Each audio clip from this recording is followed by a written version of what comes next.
학교 들을 말씀은 마태복음입니다. 마태복음 5장 7절 말씀. 마태복음 5장 7절 말씀입니다. 같이 읽겠습니다. 시작. 긍휼히 여기는 자는 복이 있나니 그들이 긍휼히 여김을 받을 것이며. 우리 한 번 더 읽을까요? 시작. 긍휼히 여기는 자는 복이 있나니 그들이 긍휼히 여김을 받을 것이며. 아멘. 안녕하세요. 오늘은 산상순 팔복 이야기하고 있는데 오늘은 긍휼히 여기는 자에 대해서 함께 말씀을 나누도록 하겠습니다. 긍휼이라는 단어가 좀 어려운 단어잖아요. 우리가 일상적으로 쓰고 있는 단어는 아니어서 이 단어의 의미를 먼저 좀 나누어 보도록 하겠습니다. 어떠한 사람이 정말 아름답고 멋진 사람인데 본인이 그 모습을 잃어버리고 살아갈 때 그 본 모습을 보는 사람이 느끼는 감정이 긍휼입니다. 다시, 그 사람이 원래는 너무 아름답고 멋있는 사람인데 그 사람이 그 본 모습을 잃어버리고 살아갈 때 그 사람의 그 아름다운 본 모습을 볼 수 있는 사람이 느끼는 감정이 긍휼이에요. 그러니까 긍휼의 첫 단추는 뭐겠어요? 긍휼의 첫 단추는 사랑이겠죠. 왜냐하면 이 사람의 눈에는 그 사람의 현상적인 별로인 모습이 보이는 것이 아니라 그 사람 안에 내재된 아름다운 모습이 보이잖아요. 그렇죠? 멋있는 모습이 보인다고요. 그럼 이 사람이 그 사람을 바라볼 때 되게 사랑하는 마음이겠죠. 우리는 아름다움을 보면 사랑한다고 말씀드렸잖아요. 그렇죠? 사랑하는 마음이고 또 아끼는 마음이고, 그렇죠? 그러니까 긍휼이라고 하는 건 사랑이라고 성경에서 굉장히 많이 얘기하시죠. 그렇죠? 그래서 사랑의 마음이고 아끼는 마음이 긍휼의 첫 마음이에요. 그 다음에 또 뭐가 있겠어요? 두 번째로 안타까워하는 마음이 있겠죠, 그렇죠? 그 간격에 대한 안타까움이잖아요. 이렇게 괜찮은 사람인데, 그치? 이렇게 멋진 사람인데 그 본 모습으로 살아가고 있지 못하고 본인도 때때로는 자기가 얼마나 괜찮은 사람인지 충분히 모르고 살아가니까, 그렇죠? 그러니까 그 부분에서 되게 안타깝잖아요. 그리고 세 번째는 뭐예요? 돕고자 하는 마음이죠. 내가 이 사람에 대해서 이 원래의 모습이 회복되는데 내가 할 수 있는 역할이 있다고 하면 내가 돕고자 하는 마음, 이게 이제 긍휼히 여기는 마음이 되겠죠, 그렇죠? 그러니까 이 세 가지 마음을 가지고 다른 사람을 바라볼 때 이것을 이제 긍휼이라고 합니다. 그 사람이 너무 멋있고 아름다운 사람인 걸 난 보여요. 그래서 난 이 사람이 너무 사랑스럽고 소중해. 그리고 하지만 그 사람이 그렇게 살아가지 못하는 부분이 있는 거에서 좀 안타까워. 그래서 내가 도울 수 있는 게 있으면 돕고 싶어. 이제 긍휼이에요. 그러니까 유사한 단어들이 있죠. 이 긍휼의 의미를 좀 명확하게 하기 위해서 유사 단어도 좀 설명을 해봅시다. 비슷한 단어가 뭐가 있어요? 동정이 있죠. 여러분, 동정은 좋은 거예요, 나쁜 거예요? 좋은 거죠. 동정은 구도는 같습니다. 근데 중심이 다르죠. 동정은 뭐에 대한 거예요? 긍휼은 사람에 대한 거고 동정은 환경에 대한 거예요. 그러니까 이 사람이 어려운 환경에 있어요. 근데 이 사람은 그렇게 살아갈 사람이 아니야. 어려운 환경에 있는데 그렇게 살 사람이 아닌데 그런 환경에 서 있어. 그러면 옆에서 볼 때 어때요? 안타깝죠. 그리고 그 사람이 원래 누려야 마땅한 이 정도 사람이면 가져야 하는 환경을 가질 수 있도록 좀 돕고 싶죠. 이게 이제 동정이에요.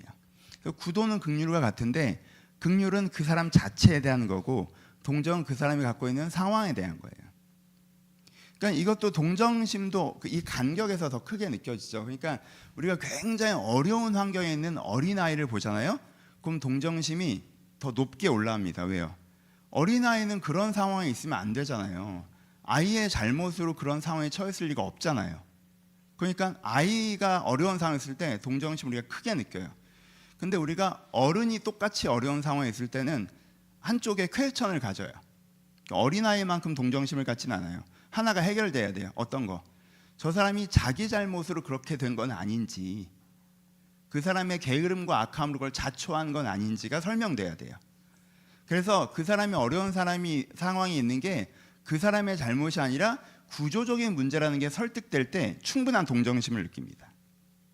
그러니까 이게 그 사람이 이런 상황을 맞닥뜨릴 만한 사람이 아닌 데가 있을 때 동정심이 커진다는 거예요. 그러니까 아이들이 그 부모가 없는 아이들이 감옥 같은 시설에서 이렇게 살아가요. 그럼 우리 가운데 굉장히 큰 동정심을 느끼죠. 아이들이 이렇게 감옥 같은 시설에서 살아가면 안 되잖아요. 되게 큰 동정심을 느껴요. 뭔가 돕고자 하는 마음이 생겨요.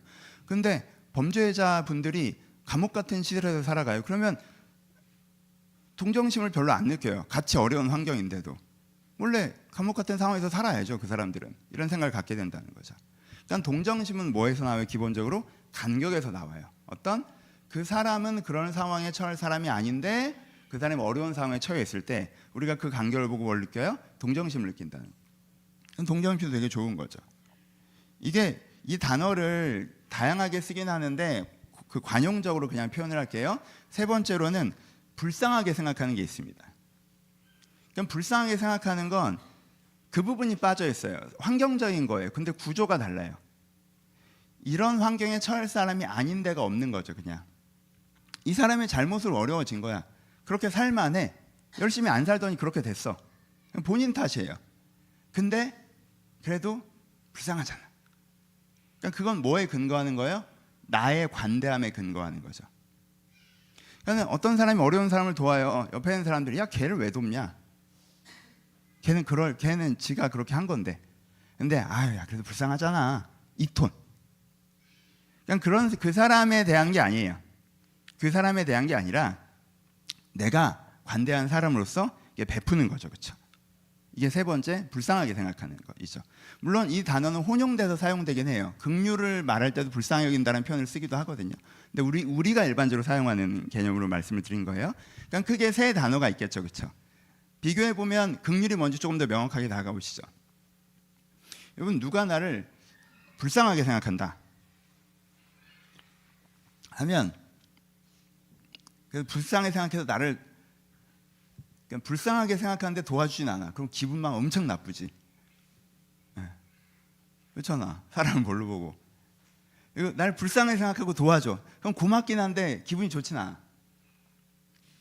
특별히 내 딴엔 열심히 살아왔고 난 괜찮은 사람인데 지금 상황이 어려워진 건데 그 사람이 나를 되게 불쌍하게 생각해서 도와주면 기분이 조금 상하기도 해요. 그렇죠? 저 사람이 나를 동정한다라고 하면요 위로가 됩니다. 이 불쌍하게 여기는 거랑 완전히 달라요. 불쌍하게 생각하는 거랑 완전히 달라요. 저 사람이 나를 동정하면 위로가 돼요. 마음이 따뜻해져요. 내가 이 문제에 혼자 던져져 있다고 생각했는데 왜 너한테 그런 문제가 생겼어? 네가 그럴 상황을 하면 아닌데 하고 그 문제에 참여해 주는 거거든요. 동참해 주는 거예요. 그러니까 그때 우리는 뭐가 돼요? 위로가 돼요. 내가 혼자가 아니구나. 이런 게 이제 느껴지는 거죠. 그렇죠? 그래서 동정을 받을 때 우리는 마음이 따뜻해지고 위로를 얻습니다. 하지만 마음이 완전 편한 건 아니에요. 왜냐하면 여전히 나라는 사람이 정의될 때 내가 어떤 환경을 가진 사람으로 정의되는 거잖아요. 그렇죠? 그러니까는 그게 완전 편안한 건 아니에요. 근데요, 나를 긍휼히 여기는 사람을 만나잖아요. 그러면요, 기분이 너무 좋아요. 나를 긍휼히 여기는 사람을 만나면 기분이 너무 좋아. 그렇지 않겠어요? 그러니까 나는 그냥 이 정도라고 생각하고 살고 있어요. 근데 그 사람을 만나면 넌 그 정도가 아니라는 거야. 넌 너무 괜찮애라는 거야. 막 그 사람이 나를 보는 시선을 느끼면 나를 너무 괜찮은 사람으로 봐. 그렇죠? 그럼 내가 되게 이게 나도 내 내면을 바라보는 시야가 열리겠죠. 그렇죠? 그리고 그 사람이 나를 만나면 어때요? 내가 갖고 있는 가능성과 잠재력에 대해서 얘기해 준단 말이에요. 그렇죠? 그 사람이 나를 만나면 어때요? 내가 그 부분을 해내지 못하는 부분에서 도울 수 있는 부분이 있으면 얼마든지 도울 마음이 있어요. 그 사람이 도울 수 있는 부분. 그렇죠? 그래서 내가 사람들이 날 대단하고 할 때는 내 성과를 갖고 대단하다고 하는 거거든요. 그래서 사람들한테 막 환호를 받아도 우리는 한쪽에서 항상 불안감을 느끼거든요. 왜냐하면 내가 잘못하면 이 환호가 다 무시와 비난이 될 수 있으니까. 그렇죠? 그래서 내 퍼포먼스를 가지고 내가 환호를 받을 때 항상 불안이 있단 말이에요. 근데 그런 불안감을 느끼고 있다가 나를 긍휼히 여기는 사람을 딱 만나면 편안하죠. 왜? 이 사람은 내 존재를 되게 내 존재에 대해서 박수를 쳐주는 사람이기 때문에. 그렇죠? 내가 사회에서 웬만한 삶을 살아서 뭐 이 정도면 됐지 뭐 라고 하고 나도 스스로도 내가 갖고 있는 퍼포먼스를 가지고 그래 난 이 정도 사람이구나 라고 내 현상적인 모습을 가지고 내가 나를 정의하고 있을 때에도 내가 이 사람을 만나면 어떻게 돼요? 내가 내 자신을 좀 깊이 바라볼 수 있게 해주죠. 그러니까는 내가 긍휼적인 사람을 만난다는 건요, 나를 불쌍하게 생각하는 사람을 만날 때처럼 불쾌감과 나를 동정하는 사람을 만났을 때 특유의 답답함이 아니라 나를 긍휼적인 사람을 만났을 때는 내 마음의 먼지를 털어버리는 기쁨이라는 게 있어요. 그렇죠? 하나님께서 우리를 어떻게 여긴다고 말씀하셔요?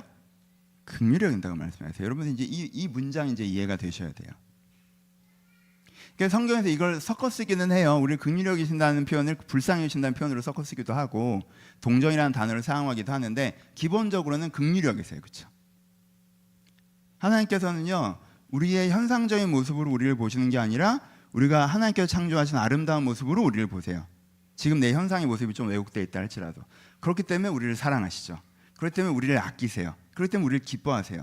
그리고 안타까워하시죠. 이 모습을 충분히 느끼지 못하고 그 모습을 충분히 살아가지 못하는 것에 대해서. 그리고 하나님께 우리를 돕고자 하시죠. 그 모습이 회복될 수 있도록. 이게 뭐예요? 임마누엘. 예수님께서 이 땅에 오신 이유잖아요. 그렇죠? 예수님께서 이 땅에 왜 오셨습니까? 우리를 긍휼히 여기셔서 오셨죠. 우리의 영혼을 구원하려고 오셨잖아요. 우리가 원래 너무 괜찮은 사람인데 그 모습을 못 살아가니까 하나님의 사랑을 통해 그 모습으로 살아가게 하려고 이 땅에 오신 거잖아요. 그러니까 긍휼이라고 하는 개념은요, 성경에서 복음의 핵심을 이해하는 굉장히 중요한 개념인 거죠. 그렇죠? 긍휼을 이해해야 뭐도 이해하실 수 있어요. 성경에서 말하고 있는 용서도 이해하실 수 있죠. 그렇죠? 긍휼의 개념을 모르기 때문에 용서의 개념을 우리가 곡해하는 거예요.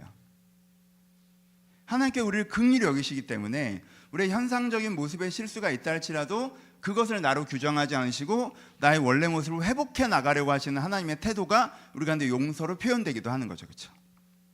이게 긍휼의 개념이에요. 긍휼은 되게 좋은 거죠. 그렇죠? 여러분 여기서 한 걸음 더. 근데 긍휼이 좋다고 할 때 많은 분들이 어떤 느낌을 가지신다면요, 긍휼은 받는 건 좋은데 하는 건 별로다라는 생각을 가질 때가 있어요. 긍휼히 여기면 받는 사람은 되고 싶지만 긍휼히 여기는 사람은 좀 부담스럽다, 이런 생각이 있는 거죠. 여러분, 하지만 그렇지 않아요. 오늘 본문에서는 하나님이 우리를 긍휼히 여기신다라는 말씀도 분명히 중요하지만 오늘 본문에서 강조되고 있는 건 뭐예요? 우리가 긍휼히 여기는 자, 내가 긍휼히 여기는 사람이 되는 걸 말씀하시는 거죠. 여러분, 내가 긍휼히 여기는 사람이 되는 건요, 너무 멋있는 일이에요. 사실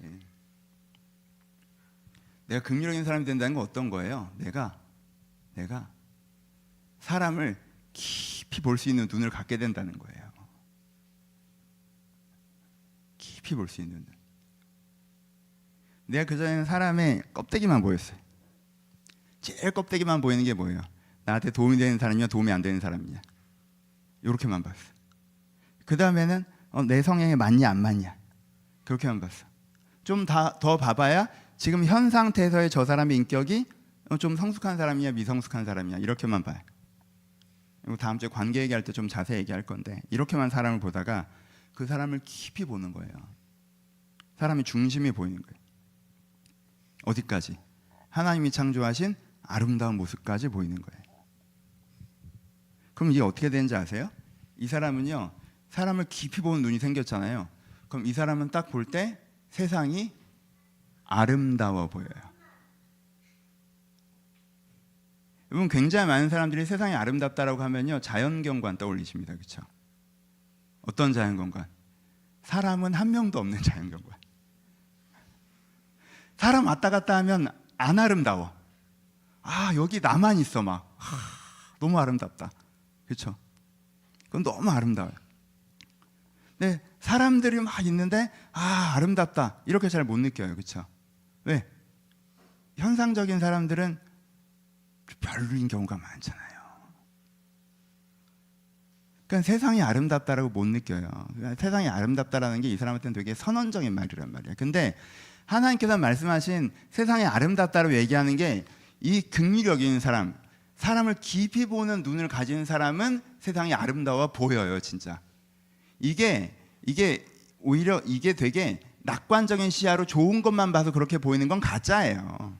그거는 서로를 기만하는 거고, 깊이 보니까 이 사람 인류의 내면, 인간 한 사람 한 사람의 내면의 가능성과 아름다움이 보이면서 세상이 되게 아름다운 곳이구나 라고 딱 되는 거예요. 이게 사람의 마음을 얼마나 바꾸겠어요, 여러분. 그러니까 긍휼적인 사람이 되는 건요, 누구보다 본인 자신한테 되게 좋은 거예요. 세상은 위험한 곳이야. 나쁜 놈들이 나를 언제 공격할지 몰라. 그러니까 정신 똑바로 차리고 살아야 돼. 그 중에서 괜찮은 사람 한 4명 정도 내가 건졌어. 그래서 이 4명이랑 내가 딱 어깨동무하고 살 거야. 나머지는 존재하지도 않는 인간이야. 이렇게 사는 거랑, 그렇죠? 그리고 새로운 사람이 다가오면 항상 경계하고, 봐 저거 저 또 새로운 나쁜 놈이다, 이렇게 사는 거랑, 사람들 안에 있는 아름다움이 보여서 아, 세상은 참 아름다운 곳이구나 라고 사는 거랑, 이 사람의 마음의 결이 얼마나 달라지겠냐고. 여러분, 긍휼히 여기자는 사람이 되잖아요. 그럼 본인의 행복도의 입장에서는요, 돈, 명예, 권력을 얻는 것보다 훨씬 더 깊은 행복도를 갖게 돼요. 굉장히 수준이 있는 거예요, 긍휼히 여기는 거. 저도 잘 몰라요, 이 수준이 아니라. 저도 아직 전체적으로 여러분들이 다 아름다워 보이지 않거든요. 수준이 낮아가지고 목사가 죄송해요. 진짜 되면 이렇게 되는 거예요, 그렇죠? 진짜 되면. 그리고 긍휼히 여기는 사람은 어떤 사람이에요? 주변에 생명을 전파하는 사람이에요. 그렇잖아. 자기 현상적인 모습에 막 묶여서 살아가. 근데 이 사람을 만나서 대화하다 보면 자기를 깊이 보는 눈이 생겨. 자기의 영혼이 보여. 내가 영혼의 은혜를 갖고 살아가다가 또 세상 살아가다 보니까 내가 나를 잃어버리고 살아갔어. 근데 이 사람과 만나서 얘기하면 다시 나 자신이 기억나. 내 자신이 회복돼. 그렇죠? 막 이렇게 되는 거죠. 그러니까 이 사람이 살아가면 이 사람 주변에 뭐가 돼요? 이 사람 주변에 생명이 살아나는 일이 벌어지는 거예요. 이게 대단한 거지, 사실. 그러니까 본인이 갖고 있는 자부심은 또 얼마나 클까? 그렇잖아요. 내가 살아가면 이렇게 내 주변에 생명이 살아나는 역사가 일어나. 그럼 내가 뭐 의미 없는 사람이다, 뭐 이 세상에 성공하지 못해서 가치 없는 사람이다, 뭐 이런 생각 들겠어요? 날 통해서 살아나는 사람이 몇 사람인데? 그렇지 않아요? 여러분, 세상에서 돈과 명예와 권력이라는 은사를 가지고 구조적인 문제를 개혁하는 사람들도 되게 훌륭하신 분들이지만요, 정말 세상을 아름답게 바꾸는 사람은 이런 사람들이에요. 돈과 명예와 권력이라는 상관이 없는 거예요. 내가 긍휼히 여기는 사람이에요. 그래서 내 주변을 이렇게 해. 그러면은 이게 세상을 바꾸는 거지. 아름다운 어떤 가치적 방향성을 가지고 엄청난 후원금을 모아서 그 목표를 향해서 뭔가 프로젝트를 진행을 해. 근데 서로 굉장히 평가적이야. 서로 사회적으로만 바라봐. 업무적으로만 바라봐. 이 일을 가지고 자기의 정체성으로 삼아. 여기 긍휼히 여기는 사람들은 없어. 모토와 방향은 다르지만 사실 세상 사회 돌아가는 건 똑같아. 이것보다 어떤 면에선 그냥 별로인 직장 다니지만, 그래서 거기서 막 힘들게 다녀, 본인도. 근데 긍휼히 여기는 사람이어서 자기 내면의 중심을 잡고 주변에 그걸 하는 사람이 더 세상을 많이 바꾸는 사람일지도 몰라요. 그러니까 긍휼히 여기는 사람이 된다는 건 너무너무 멋있는 일이죠, 사실. 아, 진짜 너무너무 수준이 있는 거죠. 너무 멋있는 거죠. 여러분들이 긍휼히 여기는 사람에 대해서 되기 싫다라고 생각하시는 이유 중에 하나가 뭐냐면, 이게 오해예요. 긍휼히 여기는 사람은 그래서 무조건 다른 사람한테 잘해줘야 되는 사람인 것 같이 생각하는 거. 별로인 사람한테도 잘해주는 게 긍휼히 여기는 것처럼 생각하시는 거죠, 그렇죠? 현상적으로 그런 모습이 나타날 수 있죠.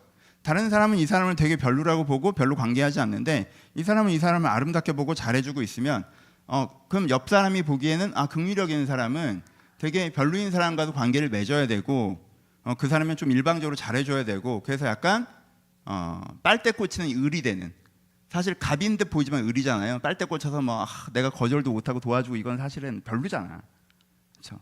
이렇게 생각하시는 게 긍휼히 여기는 걸 싫어하시는데, 아니에요. 긍휼히 여기는 건요, 이중적 태도를 가지고 사람들을 대합니다. 그래서 긍휼히 여기는 사람들에 대해서 사람들이 와, 저 사람은 참 긍휼이 많아, 뭐 사랑이 많아, 이렇게 반응하지 않아요. 예수님이 제자들을 긍휼히 여기시죠. 그들의 본 모습을 아끼고 사랑하세요. 하지만 그들의 현상적인 모습은 어떻습니까? 세속적인 부분도 많죠. 그래서 베드로가 정치적인 의도를 가지고 예수님한테 와서 예수님 십자가 지시면 안 됩니다라고 하면 예수님은 어떻게 해요? 아, 그렇구나, 막 이렇게 따뜻하게 얘기하세요? 사탄아, 내 뒤로 물러가라, 막 이러시죠. 베드로가 그날 기분이 얼마나 안 좋았겠어. 그래도 내가 수제자인데 사람한테 사탄이라고 하면 안 되는 거 아니에요? 기독교인들한테 이게 제일 큰 욕이잖아. 제가 여러분한테 사탄하라고 한다고 해보세요. 여러분 중에 교회 안 떠날 사람 있어요? 여러분들 하는 행동이나 말이 문제가 됐다고 사탄아 내가 이러면 목사가 그래도 그러면 안 되는 거 아니냐 뭐 이러지 않겠어요? 예수님께서 백성들을 긍휼히 여기셨죠. 얼마나 긍휼히 여기셨습니까?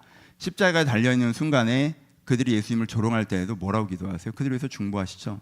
하나님 저들을 용서하소서 저들이 하는 걸 알지 못합니다. 예수님은 뭐가 보여요? 지금 조롱하고 있는 모습이 보이는 게 아니라 2달 뒤에 이 중에 여러 명은 성령 받아 이 모습을 너무 부끄러워할 것까지 보이시는 거죠. 이 사람들 안에는 가능성과 잠자르게 보인단 말이에요. 그러니까 그들이 지금 조롱하는 모습에 대해서도 보복하는 마음이나 상처받는 마음이 아니라 오히려 이들의 중심이 잘 지켜지길 축복하는 기도를 드리시죠. 그렇죠? 긍휼히 여기신단 말이에요. 하지만 딱 일주일 전에 이 백성들이 예수님이 정치적 메시아가 돼서 우리의 환경의 문제를 해결해 주기를 바라면서 예수님 우리 환경 문제 해결해 주세요라고 호산나 다윗의 자손 예수님 막 이럴 때 예수님이 어떻게 하셨어요? 그들이 원하는 건 쌍무시하시고 성전 들어가서 거의 뒤엎으시죠. 그렇죠? 그들에게 엄청난 실망감을 주시면서. 그러니까요. 긍휼히 여기는 사람이 긍휼히 여겨도 나에게 이중적인 태도로 대한다라고 느껴요. 별로 고마워하지 않아요. 그 중에 몇몇 사람이 그 진심에 감각되면서 아까 얘기했던 생명의 관계가 벌어지는 거지 내가 긍휼히 여긴다고 해서 모든 사람과 생명의 관계가 벌어지는 게 아니라고요. 그러니까 긍휼히 여긴다라고 하는 걸 내가 다른 사람한테 다 맞춰야 되고 무조건 잘해줘야 되고 이렇게 착각하시면 안 돼요. 긍휼히 여기는 건 오히려 내가 굉장히 주도적이고 주체적인 관계를 하는 거예요. 왜? 그 사람의 지금의 현상적인 인격은 건강하지 않잖아요. 그러니까 거기에 내가 끌려갈 이유는 없다고. 그러니까 긍휼히 여기는 사람은 내가 세상을 바라볼 때는 사랑의 따뜻한 마음으로 봐서 세상은 참 아름다운 곳이라고 느껴요.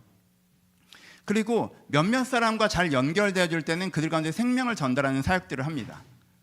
그리고 세상에 대해서는 세상이 나에 대해서 어떻게 평가하든 그래도 제자한테 사탄이라고 하는 게 되느냐 메시아가 아닌갑다 이렇게 해도 별로 신경 쓰지 않아요. 왜냐하면 저 사람이 현상적인 자를 그렇게 인정하지 않기 때문에 그냥 당당하게 내 발걸음 가요.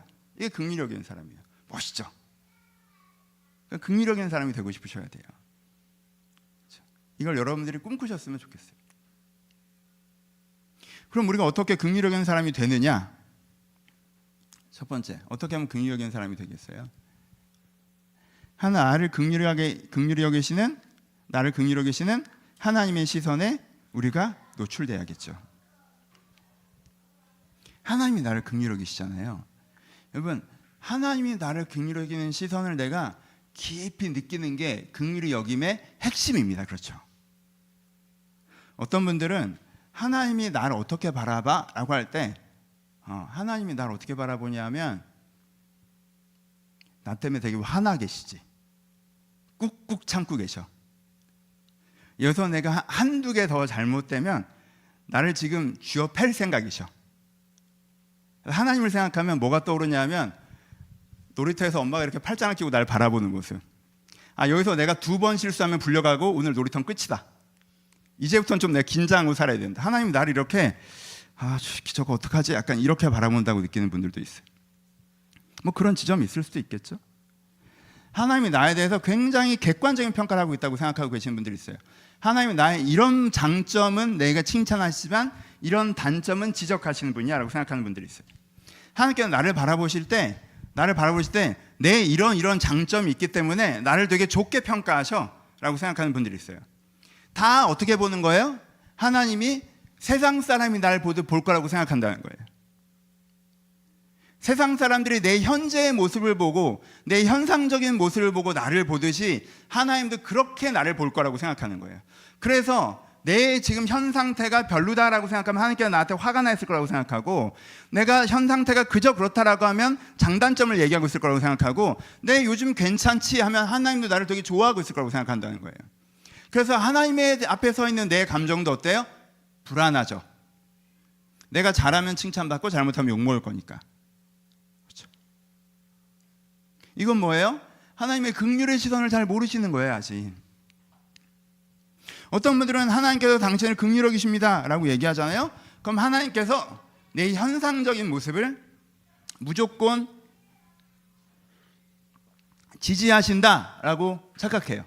하나님께서 날 긍휼히 여기신다고요? 그럼 무조건 내 편이라는 얘기군요. 그러니까 하나님은 분명히 내 입장에 함께 서주신다는 거거든요. 나는 쟤랑 관계가 안 좋아. 제 입장도 있고 내 입장도 있어. 하나님은 나를 긍휼히 여기시니까 내 입장에 서주시겠네. 내가 이렇게 된 부분에 있어서 내가 객관적인 평가도 있고 내 입장도 있어. 근데 하나님께서는 객관적인 평가가 아니라 내 입장을 들어주신다는 거구나 라고 생각해요.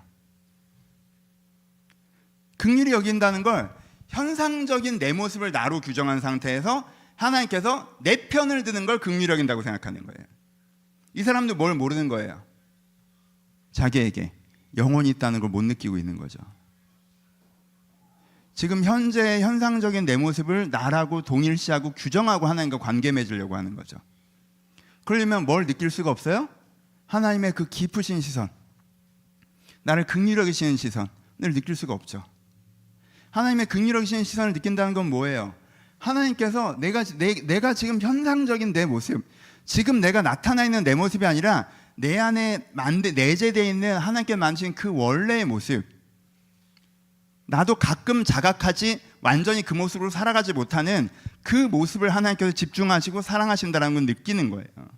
그래서 내가 하나님의 앞에 딱 설 때 내 현상적인 내 모습이 좀 먼지처럼 사라지고 내 환경에서 형성된 모습, 지금 상황에서 형성된 감정들, 내가 이 세상에서 살아가면서 갖게 된 어떤 평가나 위치, 내 현 상태의 인격, 이게 아니라 정말 하나님 앞에서 이것들을 먼지처럼 털어내고 진짜 원래 내 영혼이 회복되는 경험들을 할 때, 하나님의 긍휼히 여기는 시선에 익숙해질 때, 이런 걸 경험하는 사람이 어떻게 될 수 있어요? 나중에 긍휼히 여기는 사람이 될 수가 있다는 거죠. 그러니까 내가 하나님과 교제한다고 하지만 그 교제가 다 내 현재의 현상적인 자아를 가지고 이게 나라고 하면서 하나님 이건 좀 이렇게 해주세요. 하나님 이렇게 안 해서 섭섭해요. 왜 내 편을 안 들어요? 그래 하나님 나 마음에 안 드시는군요. 이렇게 해서는 도달할 수 없는 수준이라는 거예요.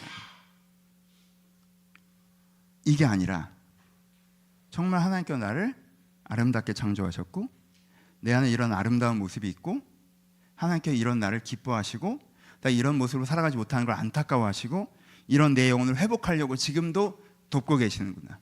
이게 십자가의 의미구나 하는 걸 느낄 때, 그래서 내가 그냥 딱 이게 이제 의미인데 실제적으로는 여러분들 기도하려고 딱 앉으셨을 때 하나님이 나를 좋아하시는 게 느껴져야 돼요.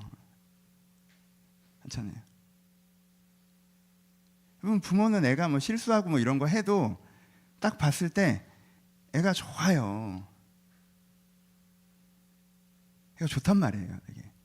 걔가 오늘 한 행동, 어제 한 행동이 핵심이 아니에요. 애가 좋다고. 그 시선이 느껴지셔야 돼요. 하나님 나를 좋아하시는, 하나님 나를 기대하시는, 하나님께서 나를 아름답게 보시는 그 시선이 느껴지셔야 돼요. 여러분들 그럴 때 하나님께서 내가 한 실수와 잘못에 집중하고 있는 것이 아니라 그냥 이거에 크게 상관없이 나 자체에 집중하고 계시구나 하는 그 시선이 느껴질 때 여러분들 긍휼히 여기는 사람이 될 수 있는 아주 중요한 첫 단추가 껴진 거예요. 사실 이게 전부죠. 그 다음에 어떻게 돼요? 그 다음에 어떻게 긍휼히 여기는 사람이 될 수 있습니까? 첫 번째, 그 시선에 익숙해짐으로 누구를 먼저 긍휼히 여기셔야 돼요? 내가 나를 긍휼히 여길 수 있어야 돼요. 다른 사람을 긍휼히 여긴다는 건 내가 나를 바라보는 시선을 타인에게로 복제하는 거예요. 기본적으로 사람은 자기가 자기를 바라보는 시선으로 결국은 타인을 바라보는 경향이 있거든요. 그래서 내가 나를 긍휼히 여겨야 돼요.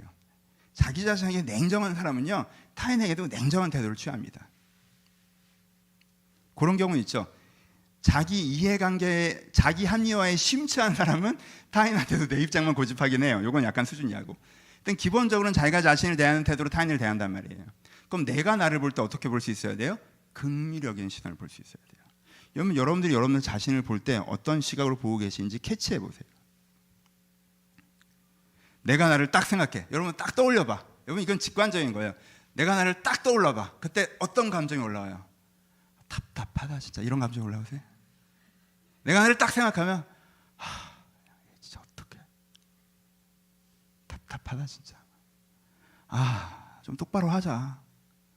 내가 너 때문에 불편해 죽겠다 아주. 왜 그러고 사냐? 이런 감정이 올라오세요? 그럼 내가 나를 딱 떠오를 때 막 되게 자랑스러우세요? 뭐 좋지. 왜 자랑스러워? 나 되게 잘 나가니까. 내 직장, 내 돈, 내 능력, 내가 사회에서 받고 있는 평가, 내 도덕적인 삶, 내가 교회에서 갖고 있는 위상, 딱 떠올라. 내가 왜 자랑스러워? 내가 나를 아직 긍휼을 보지 못하는 거죠.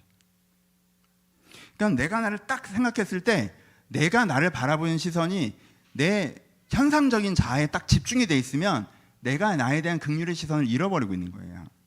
내가 나를 딱 떠올리잖아요. 그러면은 내가 나를 누구라고 불러야 돼요? 나의 정체성이 어디 있습니까? 지금 내 현상적인 모습에 대해 정체성이 있어요? 아니죠. 이건 지나가는 거라고요. 그렇죠? 여러 가지가 섞여 있는 거라고요. 내 상황이 내 감정선을 건드렸고 내 과거가 나에게 영향을 미치고 있으면 그건 진짜 내가 아니라고. 여러 가지가 혼합되어 있는 혼합물이란 말이에요. 그러니까 내가 나를 딱 떠올렸을 땐 하나님께서 만드신 내 원래의 모습이 느껴져야 돼요. 그래서 나라는 사람은 원래 굉장히 괜찮은 사람이고 좋은 사람이고 사랑스러운 사람이고 자부심을 가질 만한 사람이고 내가 느껴져야 돼요. 그래서 내가 나를 바라보는 시간을 통해서 내가 스스로가 지켜져야 돼요. 내가 실수도 할 수 있어요.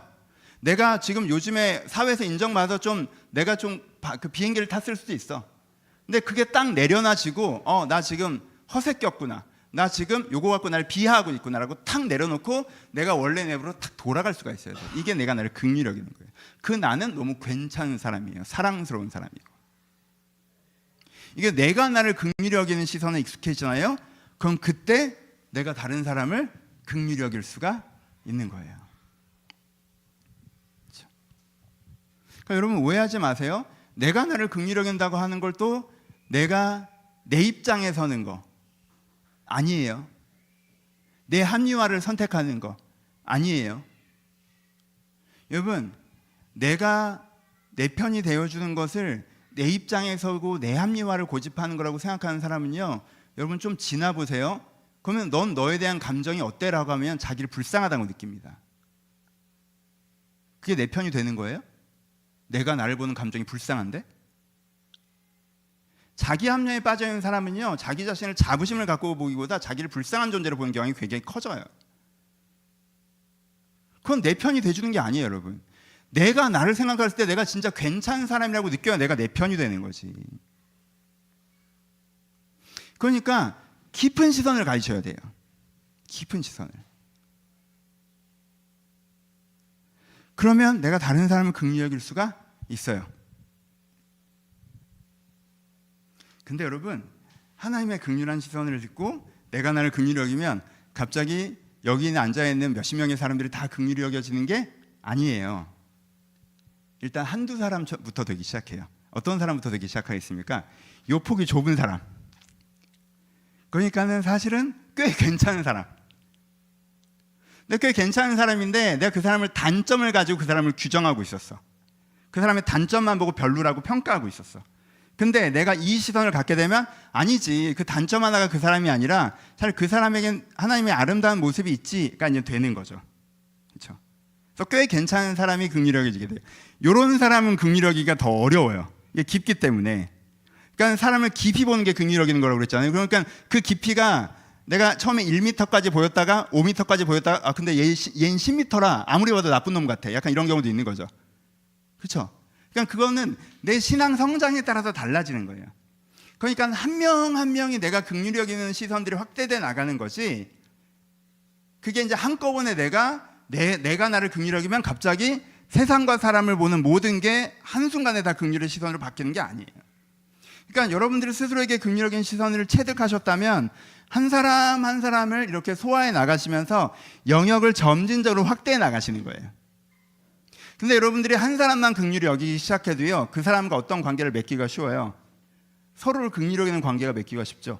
서로의 단점이 있지만 서로의 단점에게 집중하지 않고 서로의 단점을 좀 용서할 수 있고 서로의 가장 아름다운 모습을 기억해 주고 있기 때문에 서로가 지켜주는. 그래서 한쪽이 너무 세속화됐을 때 야, 너 그런 애 아니잖아 라고 얘기해 줄 수 있는 그런 관계가 될 수가 있죠. 그렇죠? 그러니까 이게 몇몇 사람부터 되기 시작해도 굉장히 이게 파급력이 큽니다. 그래서 제가 아까 수준이 안 된다고 했지만 전 여기까지는 돼요. 전체적으로는 안 되고 몇몇은 긍휼력이죠. 여러분 이게 돼서 점진적으로 확대되잖아요. 그럼 어느 시점에서는 이게 세상 공간에 대해서도 이게 가능해지기도 해요. 사람이 아니라. 예를 들면 아까 되게 기도해 주신 거 되게 감동이었는데 되게 감사했는데, 저는 환대를 얘기했지만 사랑까지 봐주신 거잖아요. 사실 저는 우리 공동체가 인사라도 했으면 좋겠다라는 이 믿음 없는 시선. 네, 진짜 소리 아픔, 진짜 정말 그렇게 되길 바래요. 이게 긍휼의 시선이. 지금 이 교회는 인사도 잘 안 하는 교회일 수 있지만 이 교회가 서로의 상처를 보듬어 줄 수 있는 교회가 될 수 있고, 이게 교회의 본 모습일 수 있다라는 시선이죠. 그렇죠? 이 교회에 대한 긍휼력 있는 시선이에요. 그게 이제는 뭐 내가 속한 교회가 될 때도 있고 내가 속한 가정이 될 때도 있고, 현재 내 가정에 여러 가지 상한 모습들이 있지만 이 가정이 하나님 보시기에 소망이 있으시고 아름다운 가정으로 세우실 마음이 있으시구나 라면 이 가정을 내가 긍휼히 여기는 거죠. 그리고 이 가정을 소중히 여기면서 어떻게 돼요? 이 가정이 회복되는데 내가 할 수 있는 역할들을 하는 거죠. 그렇죠? 교회와 가정이 아니라 조금 더 사회에서 되면 여러분들 좀 더 대단하신 분들이죠. 이 사회 어떤 구조의 문제에 있어나 여러분들 직장의 영역에 있어서 이게 이렇게 될 일이 아닌데 이건 진짜 원래는 의미 있는 일이고 가치 있는 일인데 이게 되게 세속적인 일들이 돼버렸네. 여기 구성원들이 그렇게 여기를 대하면서 나는 그렇지 않게 대하겠다. 여기선 나는 진심을 담아서 하겠다 라고 하면 여러분들은 그곳을 긍휼히 여기시는 거죠. 그리고 긍휼히 여기는 사람을 통하여서 이 생명이 번져나기 시작하는 거죠. 그래서 이런 사람들이 세상을 바꾼다고 하는 거예요. 그렇죠? 이렇게 되는 거죠. 그래서 내가 하나님의 긍휼히 여기신 시선 속에서 내 본 모습을 느끼고, 그 하나님의 시선은 익숙해져 있기 때문에 내가 내 자신을 긍휼히 볼 줄 알고, 그래서 내 주변에 그래도 몇몇 사람들을 긍휼히 여기고 내가 속한 곳을 긍휼히 여기면서 점점 이 시선을 확대하다 보면 어느 날 눈 뜨잖아요. 그럼 세상이 아름답다는 걸 아실 거예요. 그러면 다른 사람들이 여러분을 볼 때 신기할 거야. 저는 진짜 세상은 아름다운 세상을 살아가는, 천국을 살아가는 것처럼 이 땅을 사는구나. 그전에는 사회 구조가 다 그지 같고 뭐 사람들 다 그지 같고 여기가 지옥이고 막 이렇게 생각했던 사람이, 왜? 현상적으로만 보니까 세상이 아름다운, 사랑스러운, 누구보다 본인에게 좋죠. 그러면 내가 지옥을 살아간다고 느끼고 살아가는 사람과 내가 아름다운 세상을 느끼고 살아가는 사람의 삶의 결이 얼마나 다르겠어요. 그 사람이 뭘 갖고 있느냐의 문제가 아니에요. 내가 뭘 갖고 있건 갖고 있지 않건 나는 여기서 좀 가져서 나를 확보했지만 여긴 지옥이야, 내가 나를 잘 지켜야 되라고 사는 거랑 내가 그렇게 가진 건 많지는 않은데 여기가 전체적으로 천국이야 라고 하는 거랑 다르다는 거예요. 그 지점에 갈 수가 있어요. 그러니까 여러분 긍휼히 여김에 대한 소망을 가셔야 돼요. 한두 가지 얘기하고 마무리합시다. 첫 번째, 이게 가치관화 하시면 안 돼요. 가치관화. 하나님께서 긍휼히 여기시려고 하셨어를 교리적으로 받아들여서 나는 이제부터 사람들을 긍휼히 여기겠다. 난 그 사람이 현상적인 모습으로 대하지 않고 그 사람 안에 있는 아름다운 본 모습을 가지고 그 사람을 대하겠다. 네 안에 아름다운 모습이 있어. 네 안에 아름다운 모습이 있어. 난 네 현상적인 모습을 보지 않아. 네 안에 아름다운 모습이 있어. 안 보이면서. 안 보이는데 이렇게 교조적으로 얘기하는 거, 교리적으로 얘기하는 거. 그 말이 되게 힘이 있는 것 같고 막상 딱 들었을 때는 되게 좋게 느껴져요. 여러분 세상의 처세술에서도 이런 식의 관점들을 제시하는 부분들이 있습니다. 그렇게 말하라고, 그런 가치관으로 살아가라고. 근데 이거는 장님이 본다고 거짓말하는 거예요. 그래서 처음에 그 얘기를 들은 사람은 그런가? 저 사람이 볼 땐 내가 아름다운가? 라고 하지만 나중에 그게 거짓말이라는 걸 알아요. 못 보면서 한 말이라는 걸 알아요. 그냥 자기 가치관을 그냥 씨부린 거라는 단어밖에 생각이 안 나네. 그런 거란 말이에요. 그러니까 이게 여러분 진짜를 가짜로 만들어요. 진짜 긍휼이라는 게 있거든요. 진짜 나를 아름답게 바라보고 그렇게 하는 게 있어요. 근데 그렇지 않은 사람이 그런 사람 흉내를 내고 다니면요 진짜를 가짜로 만든다고. 그러니까 그거 하지 마세요. 그 내가 교리적으로 노력한다라고 스스로 착각하시고 본인도 잘해보려고 하시는 건 알겠는데 그렇게 갖다 붙이는 게 아니에요. 진짜 보일 때 보인다고 얘기하셔야 돼요. 그러니까 나는 긍휼력 있는 사람이라고 얘기하는 건 어려운 얘기예요. 왜냐하면 모든 사람을 그렇게 보는 수준이 안 되니까, 우리가 대부분이. 그런 분들도 계시지만 전 못 만나봤고 그런 수준은 우리가 대부분 안 되지만, 하지만 난 어떤 사람은 긍휼력이니까 1대1로 그 사람한테 얘기할 수 있겠지만 내가 보편적으로 그런 언어를 쓰는 건 위험할 수 있다는 거죠. 그렇죠? 그 포인트를 아셔야 돼요. 그러니까 긍휼을 교리적으로 소화하시면 안 돼요. 또 하나, 여러분들이 전체적으로 그 수준에 이르지 않으셨어도, 긍휼의 수준에 이르지 않으셨어도 특정 관계에서 하나님께서 넘치는 은혜로 긍휼의 그 은혜를 부어주는 경우들이 있습니다. 특정 관계에서 여러분들이 그게 좀 필요할 때, 그때는 그걸 구하셔야 돼요. 첫 번째는 어떤 부분이겠어요? 부모님들 기도하셔야 돼요. 여러분 자녀를 긍휼히 보셔야 됩니다. 부모가 자녀를 현상적인 모습으로 바라보면 안 돼요. 부모가 자녀를 현상적인 모습으로 바라보고 얘는 왜 이 모양이지? 얘는 이런 장점과 이런 단점이 있구나. 얘 이걸 잘하니까 얘는 좋은 애다. 이렇게 보시면 안 돼요. 그럼 아이가 불안을 느낍니다. 왜요? 잘해야 칭찬받는 관계잖아요. 그리고 부모가 그렇게 하잖아요. 그럼 나중에 하나님이 너를 긍휼히 여기신다고 해도 애가 그걸 이해하기가 너무 어려워. 내 아버지가 날 그렇게 대해본 적이 없는데 하나님 아버지가 그렇게 대한다고 할 때 이 친구한테는 그 개념이 너무 막연하단 말이에요. 근데 부모가 아이를 긍휼히 여겼어. 계속 아이는 사실 현상적인 모습이랄 게 없잖아요. 규정 매일 바뀌니까. 그렇죠? 1년 다르고 2년 다르고 5년 다르고 10년 다르니까. 그러니까는 아이를 현상적인 모습으로 규정하지 않고 계속 긍휼히 여겨 나가는 걸 경험한 아이는 하나님이 나를 긍휼히 여기신다고 하면 우리 아버지가 나를 대했던 그거라고 떠올릴 수 있다는 거예요. 그러니까 부모는 아이를 긍휼히 여기셔야 돼요.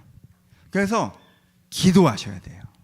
이거는 여러분들의 전체 수준이 안 돼도 하나님께서 특별한 은혜를 주신다고 저는 믿습니다. 내가 내 아이를, 내 아들을, 내 딸을 긍휼히 여기게 하여 주시옵소서. 내가 내 아이의 현재의 모습을 보고 아이를 평가하고 아이의 현재의 모습만 보면서 내가 아이를 대하지 않게 하시고, 내가 내 아이의 영혼을 보며 그 아이의 영혼을 기뻐하는 부모가 되게 하여 주시옵소서. 기도를 하셔야 돼요. 그 은혜가 임하시잖아요. 그럼 여러분들이 일이 일비 안 할 수 있어요. 아이를 대하는 기본 톤을 유지할 수가 있어요. 두 번째는 여러분들과 갈등 관계에 있는 사람이 있을 때 하나님께서 여러분들을 위해서 긍휼의 은혜를 주시는 경우가 있어요. 애가 나한테 좀 화나게 했어요. 그래서 내 입장에서 얘가 되게 용서가 안 되고 막 짜증나고 막 이 생각이 잘 안 꺼지고. 근데 이게 구조적으로 뭐 회사에서 엉킨 관계고 뭐 가정적으로 얽힌 관계고 내가 당장 가서 뭐 이걸 어떻게 할 것도 아니고 막 이럴 때 가끔은, 모든 경우가 그렇다는 거 아니에요. 가끔은 하나님께서, 이건 제 개인적인 일 수도 있는데 가끔은 하나님께서 이 사람을 깊이 보는 눈을 허락하세요. 그리고 이 사람이 되게 아름다운 사람이고 우리 안에 있는 해프닝이 별게 아니고 라고 하면서 되게 편안해지게 하는 경험을 하실 때가 있어요. 물론 걔는 아직 나를 싫어하는데 상관없어요. 뭐 그건 그러니까 내 입장에서는 그렇게 될 때가 있어요. 그래서 때로는 하나님께서 여러분들이 어떤 사람들을 바라보는 것에 있어서 여러분들의 화평을 위하여서 아직 전체적으로는 그 수준이 안 돼도 긍휼의 은혜를 베푸실 때가 있더라고요. 그러니까 그럴 때 내가 어떤 관계 속에서 좀 허덕이고 계시는 게 있다면 그 부분에서 긍휼의 은혜를 구하시는 것도 좋을 때가 있어요. 이거는 객관적으로 언제나 그런 건 아니에요. 하지만 그럴 때가 있어요. 그런 경우시라면 여러분들 큰 자유가 되고 큰 선물이 됩니다. 마무리합시다. 결론. 여러분, 우리가 지금 하고 있는 이야기의 가장 큰 제목은 예수님의 영성입니다. 그렇죠? 지금 이제는 수십 주 동안 그 얘기를 해나가는 건데, 저는 영성을 얘기할 때 이런 말씀을 드렸어요. 네가 어떤 사람이 되고 싶어? 라고 할 때 사람들은 라이프 스타일을 떠올리고 사회적인 위치를 떠올리고 재산을 떠올리고 나 이 정도의 재산과 이 정도의 상황과 이 정도의 라이프 스타일을 가진 사람이 되고 싶어를 많이 떠올린다는 거. 이게 틀린 건 아니지만 이게 떠올리는 것만큼 그 이상 뭘 떠올려야 된다? 내 영적인 이상형. 내가 이런 사람이 되고 싶어. 라이프 스타일은 여러분들 어떤 사람이라고 얘기하는 게 아니잖아요. 여러분들의 소유나 사회적 위치나 그런 건 여러분들이 어떤 사람이라는 걸 얘기하는 게 아니잖아요. 넌 나중에 어떤 사람이 되고 싶어라고 할 때 직업을 얘기하는 거, 라이프 스타일 얘기하는 거, 사회적 위치를 얘기하는 거, 소유를 얘기하는 거, 이거 안 맞잖아요. 그렇죠? 넌 나중에 어떤 라이프 스타일을 갖고 싶어? 소망을 가지세요. 너 나중에 얼마만큼의 소유를 갖고 싶어? 소망을 가지세요. 근데 여러분, 어떤 사람이 되고 싶어? 라는 소망을 가지셔야 된다는 거예요. 어떤 사람이 되고 싶어 너는? 넌 5년 뒤에, 10년 뒤에, 20년 뒤에 어떤 사람이 되고 싶어? 뭘 갖고 있는 사람이 아니라. 그때 여러분 뭐가 있으셔야 된다는 거예요? 난 긍휼력 있는 사람 되고 싶어. 내가 오늘 설교 듣고 이번 주에 여러분들을 이번 주 하나님 제가 긍휼력 있는 사람이 되게 해주세요. 이번 주 기도해봐라 되나? 절대 안 돼. 이게 수준 높은 거예요. 이건 수준 높은 거예요. 수준 높은 거예요. 뒤로 갈수록 팔복은 뒤로 갈수록 제가 10년에 가난한 자는 되게 뭐 조금은 자신감 있게 설교하는데 이게 뒤로 갈수록 설교하는 자가 위축돼. 왜냐하면 내 수준을 넘어가거든 이제. 되게 수준 높은 거라고. 근데 내가 지금은 아니지만 내가 진짜 신앙생활 10년 정말 잘하면 될 수 있어요, 여러분. 대충 교회 왔다 갔다 해서는 못 되고. 내가 10년 진짜 잘하잖아요. 그럼 여러분들이 10년 뒤에 내가 나를 이제 좀 긍휼히 여기네. 하나님의 긍휼하심이 내가 이제 체감되네. 내가 그래서 이 사람들 내가 긍휼히 여기네. 내가 속한 교회와 가정과 공동체를 좀 긍휼히 여기네. 근데 얘들은 앞만 봐도 시면이라 나쁜 놈들 같네. 얘들은 안 보이지만 그래도 요렇게는 긍휼히 여기네. 도달하실 수 있을 것 같아. 제 영성이 부족해서 그런지 모르겠지만. 그리고 진짜 한 20년 하면 막 300m 되는 애도 막 긍휼히 여기고 진짜 나쁜 애인데 막 속에 아름다운 게 보여. 그럼 진짜 난 천국에서 사는 거지. 이 소망을 가져보셨으면 좋겠어요. 너 나중에 어떤 사람 되고 싶어라고 할 때 여러분들이 진심으로 어디 가서 이런 얘기하면은 이상하니까 말은 안 하지만 저는 사실 긍휼력 있는 사람이 되고 싶어요. 하는 소망을 여러분들 가졌으면 좋겠습니다. 내가 긍휼력 있는 사람이 되려고 하면 되잖아요. 그럼 여러분들은 어디에 진입할 수 있어요? 오늘 본문의 결론은 긍휼력 있는 자는 복이 있나니 긍휼히 여김을 받을 것입니다. 그럼 우리도 아직도 얼마나 부족한 사람입니까? 여러분 그 냉정한 평가들을 견디실 수 있으십니까? 전 냉정한 평가를 견딜 수 있는 사람이 아니에요. 전 너무 실수도 많이 했고 지금도 약점이 많은 사람이고. 근데 내가 긍휼히 여김을 받는 것. 내가 하나님이 나를 긍휼히 여기신 것을 통해서 내가 나를 긍휼히 여기고 또 내가 다른 사람들을 긍휼히 여기고 그럼 그 사람들이 또 나를 긍휼히 여기고 서로의 약점에 집중하기보다 서로의 부족에 집중하기보다 서로 안에 있는 속사람을 바라봐주고 서로를 세워주고 서로를 격려해주고 이 긍휼히 여김을 받는 관계 속에 진입하는 것. 이게 긍휼히 여기는 사람이 받는 복이죠. 와, 너무 좋겠죠 이것도. 이 기대를 가져보셨으면 좋겠어요. 내가 이런 관계성 속에서 살아간다면 먼저 내가 긍휼히 여기는 사람이 돼야겠죠. 그리고 내가 그런 관계성 속에 들어갈 때 그것이 우리에게 큰 복이 될 것입니다. 여러분들 이런 소망을 가지시고 오늘 하나님 앞에 서실 때 하나님이 여러분의 현상적인 모습만 보지 않으시고 여러분의 중심을 보신다는 걸 기억하시면서 그 시선에 여러분들을 노출해 보셨으면 좋겠습니다. 하나님의 그 따뜻한 시선에 여러분들 노출해 보세요. 여러분들 중심을 보신다는 시선을 가지고. 그래서 여러분들의 현상적인 모습으로 잘잘못을 하나님과 이야기하기보다 여러분들의 중심을 사랑하시는 그 하나님의 시선을 느껴보십시오. 그 위로를 경험해 보세요. 그 평안을 경험해 보세요. 여러분 그 묵상하는 시간이요. 그 기도 시간이 그냥 여러분 그냥 천천히 해보세요. 자 계속 강조하죠. 고백 기도를 그냥 천천히 하나님께서는 저를 긍휼히 여기십니다. 하나님께서는 저를 긍휼히 여기십니다.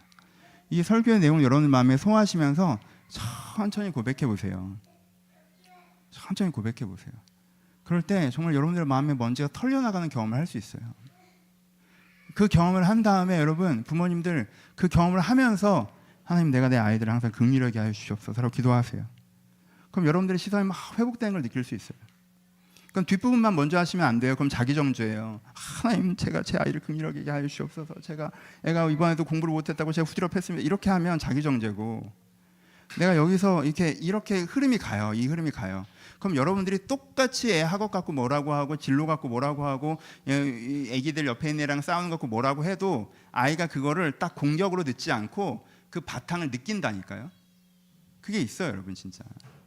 여러분 진짜 이 기도 이 긍휼히 여기심을 구하는 기도 속에서 내가 긍휼히 여겨야 될 대상, 나 자신을 포함해서, 나 자신에도 자꾸 모난 얘기하시는 분, 내가 생각만 하면 나를 비난하고 막 그래가지고 내가 좀 나를 돌아보려고 하면 나한테 자꾸 욕하니까 자꾸 핸드폰 보시는 분들도 이 기도를 하셔야 돼요. 나를 긍휼히 여기는 시선을 갖고 내가 나를 볼 때 따뜻한 시선으로 바라보는 이 은혜가 여러분 마음을 부드럽게 할 것입니다. 이 은혜를 받아 누리시기를 주님의 이름으로 축복합니다. 우리 같이 기도하시겠습니다. 하나님이 여러분들을 볼 때 어떻게 보고 계시다고 생각하십니까? 하나님이 섭섭한 거, 화내는 거 그런 거 있지만 하나님 여러분들을 사랑하십니다. 하나님 여러분들을 아름답게 보세요. 그 하나님의 시선을 느끼셨으면 좋겠습니다. 여러분, 다른 무엇보다 오늘 설교에서는 다른 무엇보다 여러분 자신을 어떻게 보고 계십니까? 여러분 다들 책망하고 계십니까? 여러분 자신을 힐난하고 계십니까? 여러분, 내가 내 자신을 좀 긍휼히 여깁시다. 하나님, 내 하나님의 긍휼히 여기심 속에 내가 나를 긍휼히 여기게 해달라고 우리 들말 생각하시면서 같이 묵상하며 고백하며 기도하도록 하겠습니다. 기도하겠습니다. 하나님 아버지, 하나님 아버지, 하나님 아버지, 하나님 아버지, 주님, 이들이 하나님의 따뜻한 시선을 느끼게 하여 주옵소서. 이들이 하나님의 따뜻한 시선을 느끼게 하여 주옵소서. 아버지, 이들이 하나님의 따뜻한 시선을 느끼게 하여 주옵소서. 아버지, 이들이 하나님의 따뜻한 시선을 느끼게 하여 주옵소서. 아버지, 이들이 하나님의 따뜻한 시선을 느끼게 하여 주옵소서. 아버지, 이들이 하나님의 따뜻한 시선을 느끼게 하여 주옵소서. 이들이 하나님의 따뜻한 시선을 느끼게 하여 주옵소서. 주님, 아버지 하나님께 저를 긍휼히 여기시옵소서.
다음으로 기도하실 때 환경적인 것을 가지고 기도하시는데,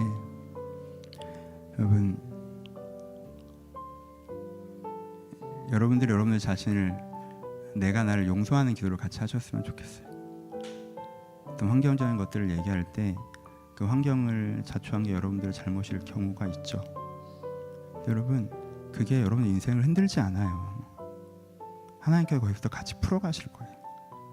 그러려면 여러분들 용서하셔야 돼요. 하나님, 내가 내 잘못으로 나를 규정하지 않게 하시고, 하나님은 여러분들을 영혼으로 바라보시는데 왜 여러분들의 잘못으로 여러분들 자신을 바라보십니까? 용서하셔야 합니다. 여러분, 하나님께 그렇게 보지 않으세요. 하나님, 내가 내 잘못을 용서하게 하시고 하나님과 함께 이 문제를 풀어가는 마음으로 하나님 옆에 섭니다. 주님, 내가 나를 용서하게 하시고, 하나님 이미 나를 용서하셨음을 내가 받아들이게 하시고 하나님과 함께 문제 풀어가게 해달라고, 여러분들 개인의 문제를 가지고 하나님과 함께 기도하기를 소원합니다. 기도하겠습니다. 하나님 아버지, 아직 자기 자신을 용서하지 못해서 마음이 어려워하고 있는 사람들 계십니다. 아버지, 내가 나를 용서하게 하여 주옵소서. 아버지, 내가 나를 용서하게 하여 주옵소서. 아버지, 내가 나를 용서하게 하여 주옵소서. 하나님께서 이미 용서하셨고 아버지, 내 문제를 같이 풀어가고 계신데 내가 그 문제를 보여잡고 내 잘못을 힐러내는 것을 멈추게 하여 주옵소서. 아버지, 내가 나를 비난하는 것을 멈추게 하여 주옵소서. 내가 내 잘못으로 나를 정의하는 것을 멈추게 하여 주옵소서. 내가 내 잘못으로 나를 정의하고 나를 비난하는 것을 멈추게 하시고, 내가 나를 바라볼 때 하나님께만 하신 아름다운 모습으로 바라보게 하여 주옵소서. 내가 나를 바라보면 내 잘못이 먼저 떠오르는 것이 아니라 내가 나를 바라보면 하나님께만 하신 아름다운 모습이 먼저 떠오르게 하여 주옵소서. 그리고 하나님과 함께 이 문제를 해결하는 마음으로 서게 하여 주옵소서. 하나님과 함께 이 문제를 풀어가는 마음으로 서게 하여 주옵소서. 아버지, 내가 나를 비난하기를 멈추게 하여 주옵소서. 내가 나를 정죄하기를 멈추게 하여 주옵소서. 내가 하나님과 함께 문제를 풀어가는 마음으로 서게 하여 주옵소서. 여기 앉아있는 성도님들 한 분 한 분 주님께 허락하신 용서를 누리게 하여 주옵소서. 아버지, 하나님께 허락하신 용서를 누리게 하여 주옵소서. 하나님께 허락하신 치유를 누리게 하여 주옵소서. 하나님께 허락하신 용서를, 하나님께 허락하신 치유를 누리게 하여 주옵소서. 하나님과 함께 여기서부터 다시 시작하는 사람들이 되게 하여 주옵소서. 아버지, 과거의 잘못이 나를 매지 못할 것입니다. 과거의 실수가 내 미래를 매지 못할 것입니다. 아버지, 그것이 나를 규정하지 않을 것입니다. 그것이 나를 묶지 않을 것입니다. 아버지, 이 모든 사실을 내가 끊어내게 하여 주옵소서. 이 모든 사실을 내가 끊어내게 하여 주옵소서. 아버지, 이들이 했던 잘못의 사실들이 이들을 묶지 못하도록 주님께 이들을 끊어주시옵소서. 아버지, 끊어주시옵소서. 이들의 마음이 자유함을 얻게 하여 주옵소서. 이들의 마음이 자유함을 얻게 하여 주옵소서. 이들의 마음이 자유함을 얻게 하여 주옵소서. 이들의 마음이 자유함을 얻게 하여 주옵소서. 아버지, 다시 이들의 마음이 하늘로 날아가듯 주님 회복의 나음 잘할 수 있도록 주여 저를 축복하시고 함께 하여 주옵소서. 아버지, 축복하시고 함께 하여 주옵소서. 주여 축복하시고 함께 하여 주옵소서. 아버지, 주님께 축복하시고 함께 하여 주옵소서. 주님, 주님께도 축복하시고 함께 아버지, 주님께로 회복하시는 내 역사를 제가 경험하게 하여 주옵소서. 다시 한번 회복하니까 내 역사를 제가 경험하게 하여 주옵소서. 아버지, 은혜를 주시옵소서. 아버지, 은혜를 주시옵소서. 아버지, 은혜를 주시옵소서. 주님께 여기서부터 이들의 인생을 만져가 주시옵소서.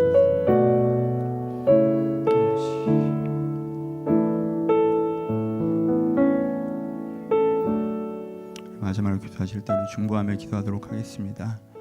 여러분 주변에 어려움 당하신 분들, 알고 계신 분들 있다면 그들의 마음을 위하여서, 그들의 상황을 위하여서 우리를 긍휼히 여기시는 하나님, 그 사람도 긍휼히 여기시는 하나님이 분명히 돌보시고 인도하실 것을 신뢰하시고 축복하시면서 주변에 있는 사람들, 어려운 영역들, 또 마음에 담기신 모든 부분들을 가지고 함께 중보하며 기도하도록 하겠습니다. 기도하겠습니다. 하나님 아버지,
저희를 긍휼히 여기시는 하나님의 시선 앞에 섭니다.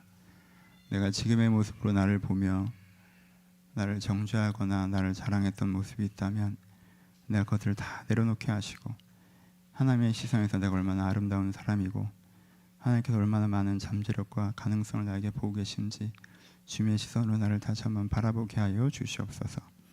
아버지, 그래서 행여나 지금도 나의 과거의 잘못으로 나를 정의하고 거기에 묶여 계신 분들이 있다면 내가 나를 용서하는 은혜를 허락하시고 하나님께 긍휼히 여기셔 여기서부터 하나님과 함께 이 문제를 풀어가게 하심을 믿고 신뢰하며 주님 손 붙잡고 걸어갈 수 있도록 은혜를 더하여 주시옵소서. 아버지, 우리 주변에 많은 어려움을 처한 분들 저희가 그들을 긍휼히 여깁니다. 하나님께 그들을 얼마나 아름답게 창조하셨고 그들의 삶에 함께 하신 저희가 기억하며 기도하오니 아버지, 그들의 삶 한 사람 한 사람 가운데 찾아오셔서 그들의 영혼을 회복하시고 삶을 회복하시고 하나님께 우리를 아름답게 만들어 가신 것을 저희가 함께 경험할 수 있도록 주님께서 은혜를 더하여 주시옵소서. 이제 우리 주 예수 그리스도의 은혜와 하나님 아버지의 사랑하심과 성령님의 교통하심이 지금도 주님을 바라보는 모든 자들 가운데 이제부터 영원토록 함께 있을지어다. 아멘. 감사합니다. 서로 주님께 감사의 박수 하겠습니다. 감사합니다. 감사합니다. 네, 총무님 나오셔서 광고해 주시겠습니다.